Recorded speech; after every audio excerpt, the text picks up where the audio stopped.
Around the SEC, brought to you by Precision Chemical and Equipment. Come check out our selection of Exmark, Yazoo Keys, and Dixon zero-turn radius mowers, located 1/2 mile south of Siegen on Airline Highway. The Alabama Crimson Tide. Nick Saban has reiterated that Alabama does not have a policy against its athletes using Twitter. The question was asked in relation to wide receiver Duron Carter, who sent a tweet Saturday informing his followers that he would not play against Penn State. Carter continues to work through a transcript issue that delayed his enrollment at Alabama till the final week in August. However, he is free to tweet away. We also know that junior offensive lineman Barrett Jones is continuing his work at left tackle, played nearly the entire game there against Penn State. It will be interesting, though, with North Texas this weekend to see if Cyrus Kwanjo, the freshman, winds up getting off the bench at the left tackle spot earlier in the game. Just something to keep an eye on. The Arkansas Razorbacks. Bobby Petrino said earlier today, quarterback Tyler Wilson and running back Dennis Johnson both practiced Tuesday. That increased the likelihood they'll play this Saturday against Troy. However, defensive end Jake Beckett and wide receiver Jarius Wright did not practice Tuesday, and Petrino said they'd be evaluated on a daily basis.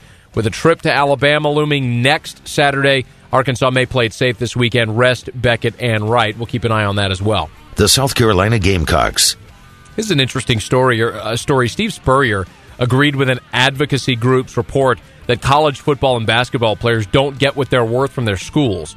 The study calculated that if college sports shared their revenues the way pro sports do, wait for this, the average FBS player would be worth $121,000 a year, while the average basketball player would be worth $265,000 a year.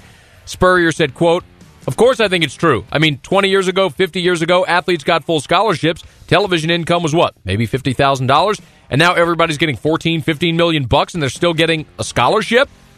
The report, titled "The Price of Poverty in Big-Time College Sport," said the demands of their sport and limited opportunity to make money outside of school leave some athletes living below the poverty line. The Georgia Bulldogs. Freshman tailback Isaiah Crowell is going to get his first career start Saturday against Coastal Carolina. You know that, but what you may not know is that Mike Bobo said he expects him to get 20 to 25 carries a game, might be more, somewhere around 30 carries a game. Seems like the load freshman Marcus Lattimore got last year in Columbia, South Carolina. Also yesterday, safety Sean Williams was observed working with the inside linebackers during practice. Could play there on Saturday. You know the Bulldogs have lost both their starters at the inside positions to foot injuries the first 2 weeks of the season. They've been tested and stretched. 9 true freshmen have played for the Bulldogs so far this season. The Auburn Tigers. New Auburn starting quarterback Barrett Trotter has been pretty steady the first 2 games of the season. The next test, though, was something new, a road game at Clemson. Gus Malzahn said, quote, "Each game you're learning the quarterback. Last year it probably took me 4 games to know what Cam could do and Cam couldn't do. It'll be interesting to see how he handles it and how our offense handles it," end quote.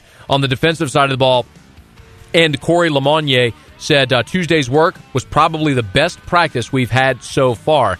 High praise as Auburn gets ready to go for their first road game of the season at Clemson Saturday. The Vanderbilt Commodores. And Vandy picked up a wide receiver commitment from Andre McDonald out of Minnetonka, Minnesota. He visited the Commodores this past weekend. McDonald had offers from several Big Ten schools, including Ohio State, but said, nope, going to go be a Commodore.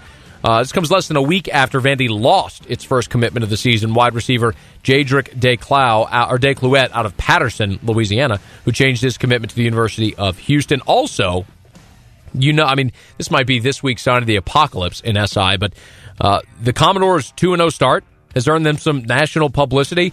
This week's edition of Sports Illustrated features a 4-page spread on Vandy titled, quote, "Ultimate Underdog."